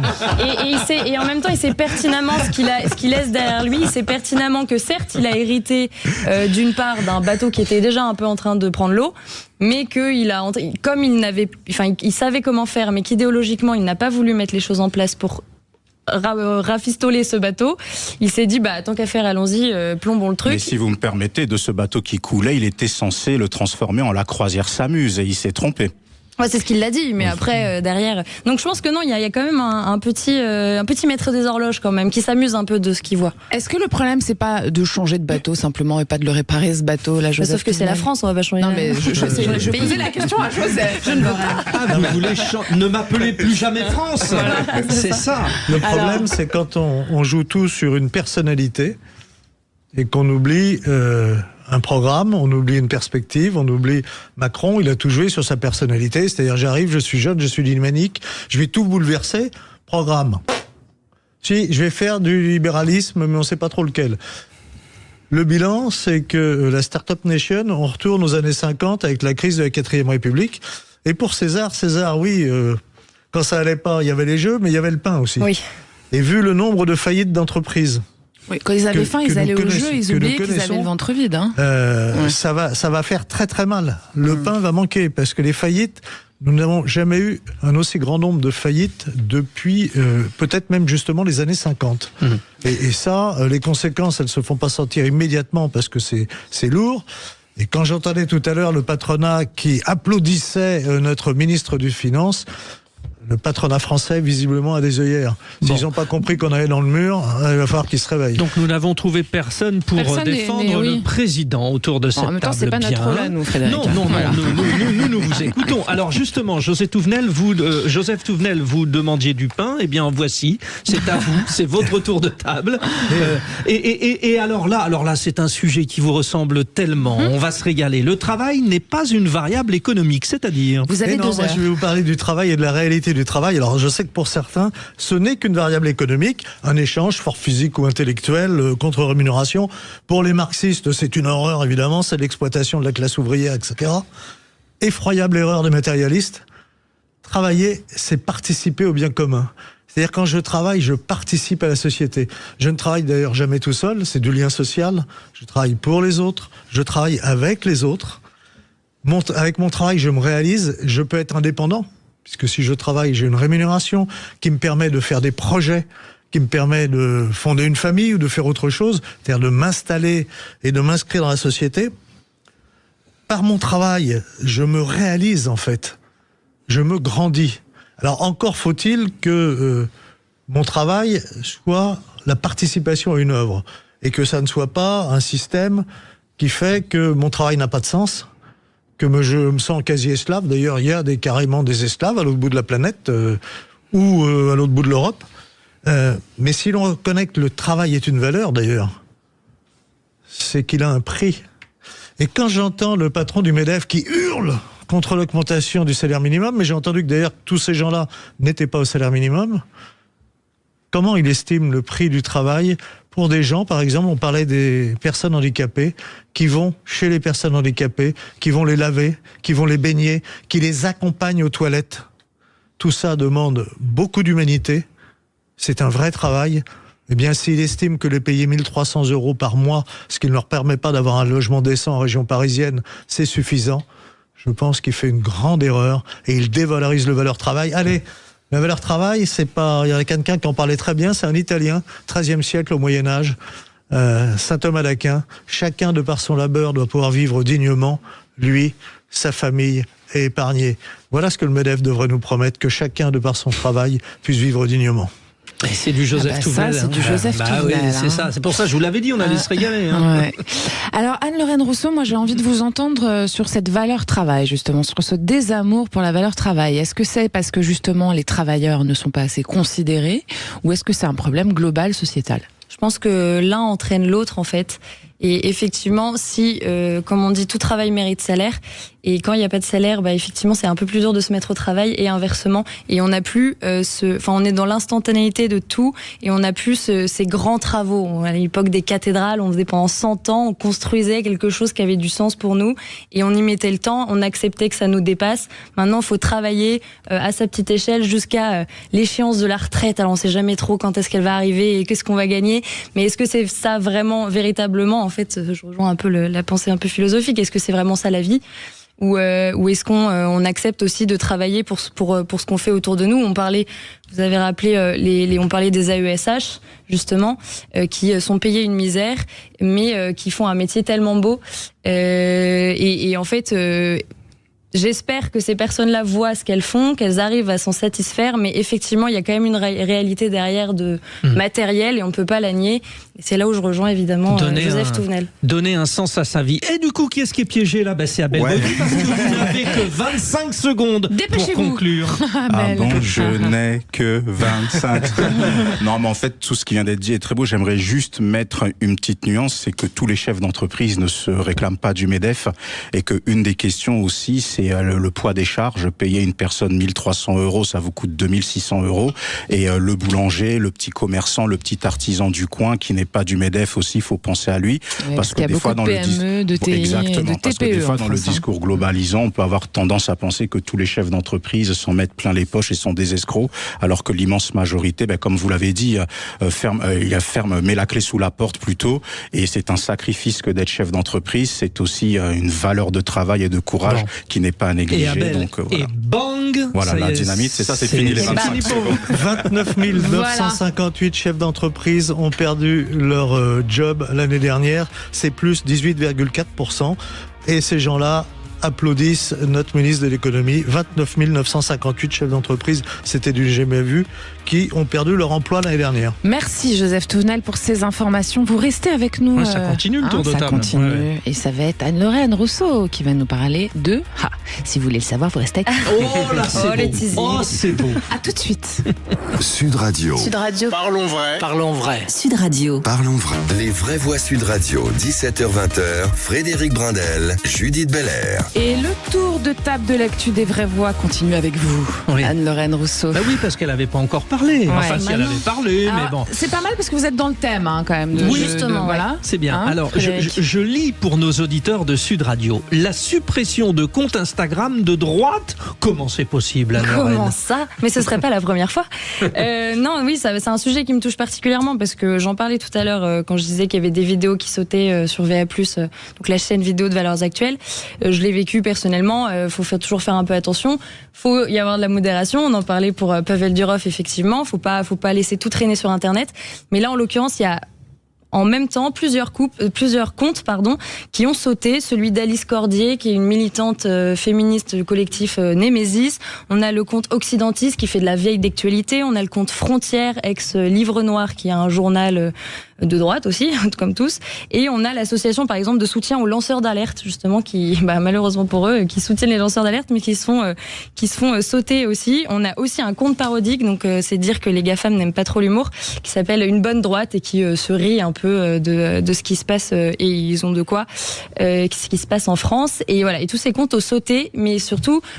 S'ils avaient enfreint les règles d'Instagram, et c'est assez bien fait, on a des avertissements, etc., on peut faire appel. Là, ils n'ont eu aucune justification. Ils ont essayé de remonter un peu plus haut. Et en fait, ça se passe vraiment au niveau de méta-monde. Et pour remonter jusque-là, je sais pas s'ils sont prêts de retrouver leur compte. Mais personne n'en a vraiment trop parlé. C'est pas, encore une fois, pour faire la victime de je me fais traiter de facho. Mais il y a des comptes dits de gauche qui sont aussi suspendus, non ? Oui, mais là, ce qui est étonnant, c'est que c'est tous en même temps, sans aucune raison. C'est pas un contenu qui aurait heurté sur une actualité en question, qui aurait Donc sauté. c'est quoi ? C'est une chasse aux sorcières ? Donc peut-être une chasse aux sorcières, je sais pas. En tout cas, toute l'idée là, c'est de savoir justement ce qui s'est passé, parce que dans un contexte, voilà, où on parle d'interdire Telegram, où on enlève la chaîne TNT à C8 et des comptes de droite sautent, alors que les électeurs de droite en France ont l'impression d'avoir vécu un hold-up avec 2 élections où finalement c'est le nouveau Front Populaire qui est passé devant, alors qu'ils pensaient enfin être entendus. Voilà. Les urnes ont parlé. Les urnes ont parlé, mais ils sont quand même encore très nombreux. On voit le groupe Rassemblement National à l'Assemblée nationale qui est quand même un gros groupe, qui est peut-être le seul qui est un vrai parti, qui est pas une alliance de partis, et qui se retrouve pas du tout presque pas dans les consultations en fait de tout ce qui se passe en France. Et donc les électeurs de droite voient et leurs influenceurs et leurs politiques et leurs votes bafoués. Et voilà, donc moi c'était juste ce petit coup de gueule, je voulais en tout cas leur assurer de mon soutien, et j'espère en tout cas qu'ils auront une réponse. Peut-être qu'il y a une réponse qui est digne de ce nom, peut-être qu'ils ont vraiment fait enfreint des règles, etc. En tout cas qu'on leur dise et qu'on explique pourquoi. Je pense que c'est quand même le minimum de la liberté et des règles qu'on doit s'imposer. Et du coup vous-même vous êtes de droite alors? Moi je suis sur VA+, donc oui, à l'heure actuelle effectivement, donc oui, mais en fait ça aurait pu être nous, donc c'est pour ça que j'en parle, parce que nous, on n'est pas à l'abri non plus du jour au lendemain. Cela dit, ce que vous dites est vrai aussi pour les gens qui ont repartagé leur soutien, par exemple aux otages présents en Israël. Il y a eu beaucoup de censure, notamment sur la photo qui avait été postée avec les nageuses qui font de la nage artistique et qui avaient fait Bring Them Home en nageant, et ça a été considéré comme un fake news, et en fait du coup ça a été absolument viré de la totalité des comptes qui avaient repartagé cette image. Donc bon, on peut se poser des questions effectivement. Ça pose vraiment le problème de la liberté d'expression. Alors moi, que ça soit de gauche ou de droite, je considère que la liberté d'expression, c'est quelque chose de très, très important, et ça correspond aussi à la liberté de l'information, et la possibilité d'avoir accès à une part de la vérité. Après, mais une bonne information est une information vérifiée aussi, il faut le rappeler. Oui, mais après tout, puisque nous sommes des citoyens qui votons, donc qui décidons de l'avenir du pays, je ne vois pas pourquoi nous ne serons pas des citoyens qui aurions le droit de faire le tri dans ce qu'on nous donne comme information. Alors, de m'expliquer, surtout quand on sait que c'est de la part d'entreprises américaines aussi. Qui a le droit de faire ce tri? Ça me donne l'idée d'une chanson. Par exemple, je suis un anticommuniste primaire, viscéral, secondaire, tout ce que vous voulez, parce que j'ai horreur des dictatures, surtout quand ils ont fait 80 millions de morts, mais je m'opposerais à ce qu'on décide de fermer l'humanité, par exemple. C'est la cohérence de la liberté d'expression. Et puis je note que effectivement, là, il y a eu une rafale qui concerne des gens qui sont de droite, peut-être parce que ceux qui détenaient dans leur très très grande majorité le pouvoir médiatique et culturel sont en train de trembler sur leur base, parce que ce pouvoir est en train de leur échapper, parce qu'il y a d'autres voix, il y a d'autres journaux, il y a d'autres gens, il y a d'autres votes. Et ils ont la trouille. Et j'ajoute aussi que rapide, parce que Abel ne peut plus parler. Il y a certes les réseaux sociaux, etc., mais il y a aussi les comptes bancaires. Beaucoup d'influenceurs de droite se sont vus fermer leurs comptes bancaires sans aucune raison. Donc voilà, je tiens à signaler que en fait, ça peut être invivable pour eux aussi de vivre. Instagram n'est pas de gauche. Je ne sais pas. Peut-être que vous avez la réponse, mais ce que je veux dire, c'est que je vais pas être très original. La liberté d'expression, elle doit être pour tous. Et c'est vrai que pendant un certain temps, on avait tendance à dire que les médias ou les journalistes, le bon journaliste, il était de gauche, entre guillemets. Et moi, je pense que c'est intéressant qu'il y ait une pluralité en dehors du fait d'être d'accord ou pas. Moi, personnellement, je prends plus de plaisir à écouter des gens avec qui je ne suis pas d'accord, parce que j'estime que c'est dans le contradictoire que l'on s'enrichit. Ça permet de se remettre en question. Ça permet aussi, d'aller vers l'autre, parce que c'est intéressant de pouvoir échanger. Et moi, j'ai pas suivi, honnêtement, tous ces bannissements, mais c'est vrai que c'est quelque chose d'inadmissible. D'autant plus qu'on va parler cash. Vous êtes une personne très agréable. Merci. Je n'ai pas face à moi une raciste, une facho ou je ne sais pas quoi. Je ne me sens pas en danger. Donc, passer la boutade, je pense que c'est inadmissible qu'il se passe ce genre de truc. Il est important de pouvoir lancer l'alerte, justement, de façon encore plus importante sur ce sujet sensible. Eh bien, merci pour cette question importante. Vous restez avec nous, chers auditeurs, dans un instant. C'est le coup de projecteur. Il y a le RN, la droite de Ciotti. Il y a Élron Pivet, la patronne de l'Assemblée nationale, Gérard Larcher, le patron du Sénat, qui était convié aujourd'hui dans le cadre des échanges entre le président de la République et les forces politiques du pays pour affiner le choix du Premier ministre. La gauche exige la nomination de sa candidate, mais consent à n'inclure aucun membre de LFI dans son futur gouvernement, Frédéric. Alors qui sera Premier ministre? On devrait le savoir demain si tout va bien. Emmanuel Macron pourrait même s'exprimer ce soir à la télévision. Nous vous posons la question. Emmanuel Macron doit-il donc constituer un gouvernement de gauche? Alors oui, sans LFI en deuxième solution, en coalition en troisième solution, ou non en quatrième solution. Et Judith est allée sur le compte X de Sud Radio où vous votez. Je veux voir ce que vous faites, vous les auditeurs. Eh bien vous dites non, évidemment. Enfin évidemment. Ça m'a échappé. On commence à les connaître. À 73%. Vous dites oui à 18%. Alors sans LFI c'est léger, c'est 3%. Et puis alors en coalition 6%. Voilà, vous saurez tout. Vous restez avec nous, évidemment, puisqu'on revient dans un instant pour parler de tout ça. Voilà, rigolez bien, Frédéric Brandel. Ça m'a fait rire, oui. Allez, à tout de suite. Sud Radio. Sud Radio. Parlons vrai. Parlons vrai. Sud Radio. Parlons vrai.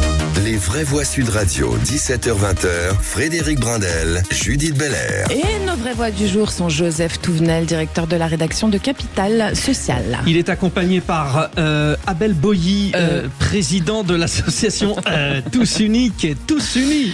Et puis Anne-Lorraine Rousseau, je dis pas journaliste pour Valeurs Actuelles. Allez, c'est tout de suite le coup de projecteur.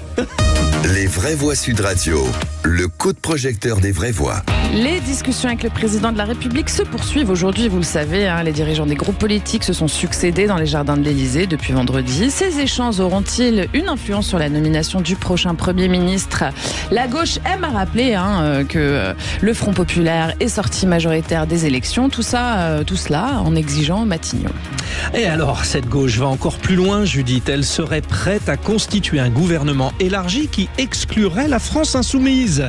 Emmanuel Macron pourrait nommer le nouveau Premier ministre demain. Aussi, pour ce coup de projecteur, nous vous posons la question sur le compte X de Sud Radio, #Premier ministre.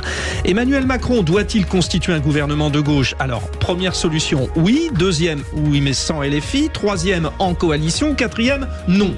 Eh bien, vous répondez non à 74%. Alors, est-ce que je dis le reste ? Oui. Ah bah oui. À 17%, en coalition à 6% et sans LFI à 3%. Alors justement, sans LFI, Marine Le Pen s'est exprimée à la sortie de son entretien. C'était à l'Élysée avec Emmanuel Macron. Écoutez-la. En 2 ans, j'ai pu voir, moi, comment ça fonctionnait. Le nouveau Front populaire est dirigé par la France insoumise. Voilà. Le plus brutal, le plus violent, le plus excessif, le plus outrancier est celui qui impose sa loi. Et c'est ce qui s'est passé durant 2 ans. Donc l'idée qu'il y ait un gouvernement du nouveau Front populaire où il n'y aurait pas de ministre insoumis ne change strictement rien. C'est la France insoumise et donc c'est Jean-Luc Mélenchon qui dirigera en réalité ce gouvernement. Alors, quand on écoute Madame Le Pen, grosso modo, tiens, belle boï, Madame Le Pen, elle refuse tout gouvernement de gauche. Mais un gouvernement de coalition, ça comprend forcément un peu de gauche et un peu de droite, j'ai envie de dire. Donc, qu'est-ce qu'on fait ? C'est ça, quand la communication rime avec manipulation et que le discours politique vide les mots de leur sens.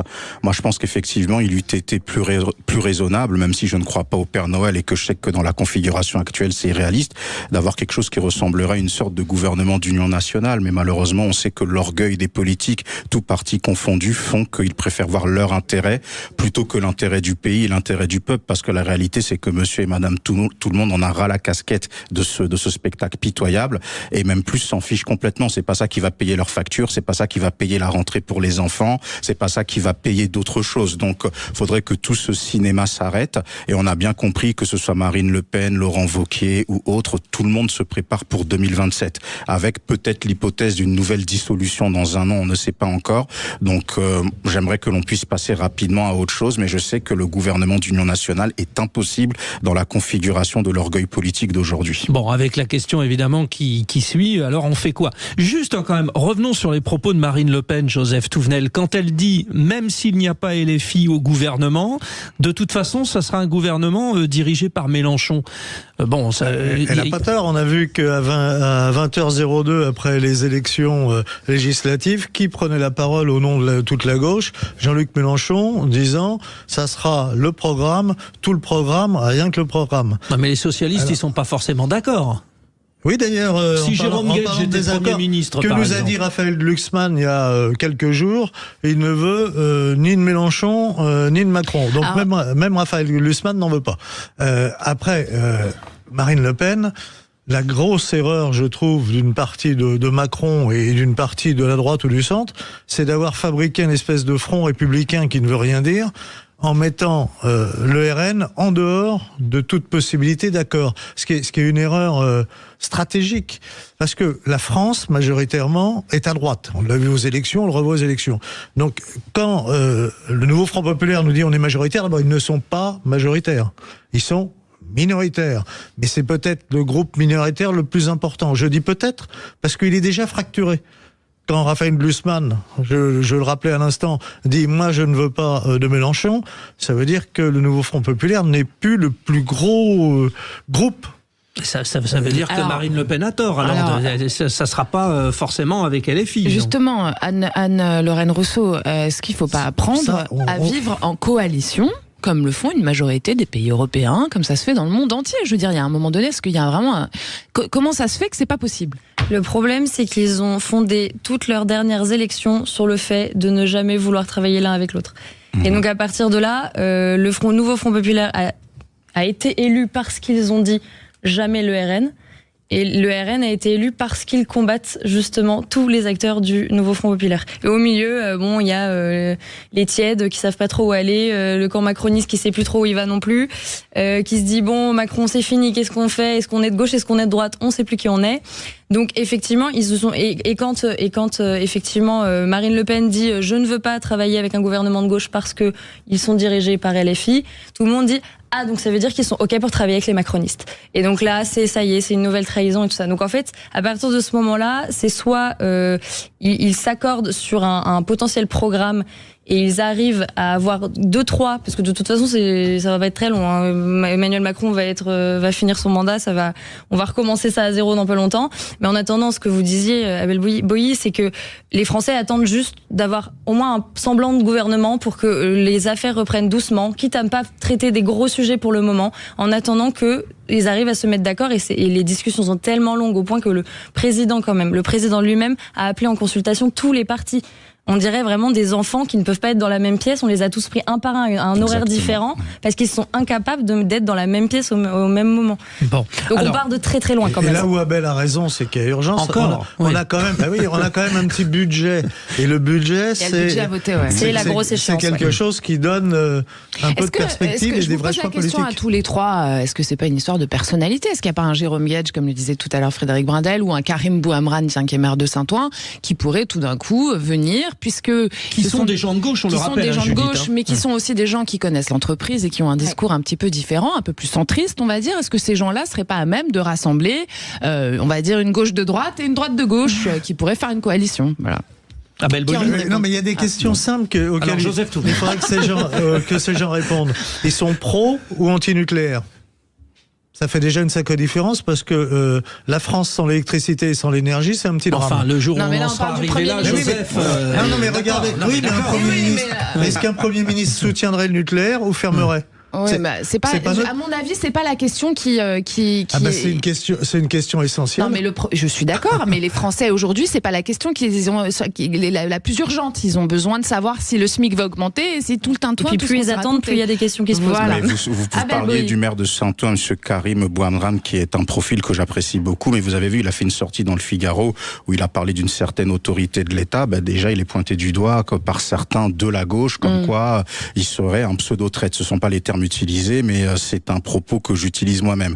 Et la problématique, c'est, comme vous l'avez dit, c'est un problème de personnalité, on en revient à un problème d'orgueil. Ils ne peuvent pas se sentir, ils ne peuvent pas être ensemble dans une même pièce. Et c'est pour ça que je disais dans mon tour de table que Emmanuel Macron, ce dernier coup de dynamite va lui être fatal. Parce qu'on rentre dans une période d'instabilité qui va être terrible. Et ça va être terrible pour qui ? C'est terrible pour nous, la population. C'est terrible pour les Jeux paralympiques parce qu'on sait que malheureusement, ça risque d'être moins suivi que les Jeux olympiques normaux. Il y a ces négociations qui vont continuer pendant les 15 jours, 3 semaines qui viennent, même si on est censé avoir un nom de Premier ministre ou de Première ministre demain. On a quand même un statut formidable qui a été inventé par le nouveau Front Populaire. C'est le Premier ministre imaginaire avec Lucie Castet. Ça, on a quand même dans quelque chose de fantastique. Donc il y a une confusion qui fait qu'on en revient toujours l'orgueil de la personnalité politique. Je reviens sur ce que vous avez dit, mais évidemment, vous le savez, mais votre langue à fourcher, ça arrive, c'est pas les jeux normaux, c'est les jeux valides, en l'occurrence. Valide, oui, c'est vrai, vous avez bien fait de me corriger. Non, mais je sais que vous l'avez. Voilà. Alors, 0826 300 300, les auditeurs de Sud Radio réagissent. Écoutez, Sabine, qui est dans l'Hérault, qui nous a laissé justement un message. Ça va dans le sens un peu de ce que vous dites, là, les trois vraies voix. Pourquoi on propose pas bonjour, Sabine de l'Hérault. Un petit coup de gueule, enfin si on peut dire, puisque en fait je suis très déçue des rendez-vous, des réunions qui se passent. Alors il y a un petit souci là, parce qu'on entend deux messages en même temps. Alors moi j'étais potentiellement pas d'accord. J'étais sur Sabine. Bon alors vous étiez sur Sabine. C'est facile. Allez, on y va, Maxime. On peut pas, tant pis. Sabine, elle nous expliquait que les consultations en question, qui sont en cours en ce moment à l'Élysée et qui sont en train de se terminer aujourd'hui, ne font pas avancer les choses, tout simplement. C'est ce qu'elle disait très très clairement. Bon, on l'écoutera peut-être, on sait jamais, parce que ça peut peut-être fonctionner. Mais Anne-Lorraine Rousseau, là, on vous entend. On est un peu déprimé. Dites quelque chose, les vraies voix, parce que quand même, à vous entendre, ça veut dire que c'est pas pas possible d'avoir un gouvernement qui soit politisé. Donc vous, à penser que la seule solution, c'est un gouvernement technique. Alors Anne-Lorraine Rousseau. Oui, il y a effectivement cette rumeur qui circule, et c'est un peu la solution qu'on pointe quand on ne sait pas trop qui choisir. Après, les grands noms de gouvernements techniques, je pense qu'on va finir par les connaître. Et en fait, on va se rendre compte qu'ils sont forcément affiliés à des partis, et on va forcément faire le lien. En fait, malheureusement, j'ai pas de mot positif, à part que la séquence politique est quand même très intéressante à suivre, et qu'on se rend compte quand même de la limite de notre modèle démocratique. Ça, c'est peut-être le point positif pour ceux que ça intéresse un peu la politique. Mais voilà, pour l'instant, je vois vraiment une impasse. Enfin, il va y avoir un gouvernement, mais il y aura forcément des mécontents. On aura peut-être de nouveau les gilets jaunes, on aura peut-être d'autres manifestations. Je pense que ça va pas rester sans conséquences. Vous qui êtes un peu docteur de la pensée, Joseph Touvenel, vous lui accordez combien d'espérance de vie à ce nouveau gouvernement, quel qu'il soit? Quel qu'il soit, il y a peu de chances qu'il arrive à survivre, puisque à un moment donné, il y a des oppositions qui n'arrivent pas à se mettre d'accord. Sur le gouvernement technique, c'est un mot, ça n'existe pas. Gouverner, c'est prendre des décisions. Les décisions en la matière sont toujours politiques. Et donc, quand on nous dit c'est un technicien, il prendra des décisions politiques. Alors le nucléaire, on m'a dit, le nucléaire, c'est ce qui fait ouvrir ou pas nos boulangers. Vous voyez, c'est le rapport direct. Combien de boulangers ont dû fermer à cause du prix de l'énergie? Énormément. Il y a aussi le sujet de l'immigration. Et vous voyez, alors aussi. Après, il y a le sujet de l'immigration. Un technicien, quel qu'il soit, alors il peut être un très bon connaisseur de son sujet, il va faire des choix politiques. C'est toujours politique. C'est d'ailleurs la noblesse de la politique, c'est de pouvoir prendre des décisions pour le bien-être du pays et pas à titre personnel. Alors que notre classe politique, aujourd'hui, visiblement, chacun joue perso et n'a pas l'intérêt, le bien commun et l'intérêt supérieur du pays. Visiblement, ils l'ont pas à cœur. Abel Boyer, ça vous fait réagir, ça? Ça me fait réagir, d'autant plus que, toujours dans cette hypocrisie, aujourd'hui, on pointe LFI du doigt. Mais LFI était redevenu fréquentable à l'entre-deux tours des législatives pour faire barrage au Front National. Et le lendemain, même pas à 20h01 du second tour, ils sont redevenus infréquentables. Emmanuel Macron, il a joué au poker avec ses nouveaux bâtons de dynamite. Il a dit chiche au peuple. Effectivement, il a dit chiche au peuple. Le peuple lui a dit non. En réalité, indépendamment de ce que l'on pense, pro ou anti, il aurait dû soit faire un gouvernement avec le nouveau Front Populaire, ou avec le Rassemblement National s'il estime qu'une coalition c'est pas égal à un groupe de partis. En réalité, c'est ça qu'il aurait dû faire s'il était allé au bout de sa logique. En réalité, c'est ça, même si on peut ne pas aimer les uns ou les autres. Il ne le fait pas, et là, il se retrouve coincé, parce que le peuple lui dit non, et on voit qu'on est presque face à un déni de démocratie, en réalité, parce que vous avez les électeurs du Rassemblement National qui se sentent floués, mais vous avez aussi, de l'autre côté, les électeurs du nouveau Front Populaire qui se sentent floués, et ça fait quand même beaucoup de monde. Ça fait beaucoup de monde sur la balance. Donc, où est-ce que l'on va? Bien Maline est la personne qui pourra vous le prédire ce soir. Et les électeurs macroniens se sentent abandonnés. Bon, exactement. Alors, encore une nouvelle déclaration qui va aller dans le sens de ce que vous dites, les vraies voix, c'est-à-dire que le nouveau Front Populaire ne retournera à l'Élysée que pour discuter d'un gouvernement casté. Réaction, ça ne prend pas la direction de ce qui nous a rassemblés autour de cette question au départ, c'est-à-dire on peut faire la gauche sans LFI, est-ce qu'il y a plus de chances d'avancer? Visiblement, Marine Le Pen avait raison sur ce coup-là. Oui, mais parce que on le sait, c'est pas une découverte. Mais attendez, un mot pour Madame Castet que je connaissais pas. Il y a un journaliste de Radio France qui l'a questionné à la sortie de l'Élysée. Question sur la négation par Rima Hassan du caractère terroriste du programme du 7 octobre. Réponse de celle qui veut être Premier ministre de la France, ce n'est absolument pas le sujet aujourd'hui. Ben, quand on a aussi peu de conviction, qu'on n'est pas capable de dire qu'on devrait tous être d'accord, que le 7 octobre est une abomination, que le 7 octobre ce sont des crimes, que ceux qui les ont faits sont des terroristes. Quand on n'est pas capable de dire ça et qu'on répond « ce n'est pas le sujet du jour », à mon sens, on n'a pas les qualités pour gouverner la France. Eh bien, merci à tous pour cette excellente émission, chère Vraie Voix.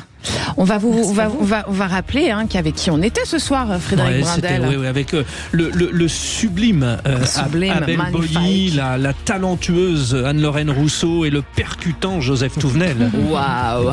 Et puis vous restez avec nous parce que juste après c'est le 19-20. Alors vous savez, le lundi ce sont les vraies voix qui s'engagent. On va vous parler universalisme et droits des femmes ce soir, un combat global. On va pouvoir parler aussi des engagements contre le racisme. Voilà, c'est ensemble ou rien, c'est ça qu'on a envie de vous dire. J'espère que vous allez parler du droit des femmes en Afghanistan, celles qui meurent parce qu'elles on va veulent pas parler avoir du droit des femmes à l'international, notamment en Iran aussi, etc. Voilà, restez avec nous, à tout de suite. Sud Radio. Sud Radio. Parlons vrai. Parlons vrai. Sud Radio. Parlons vrai.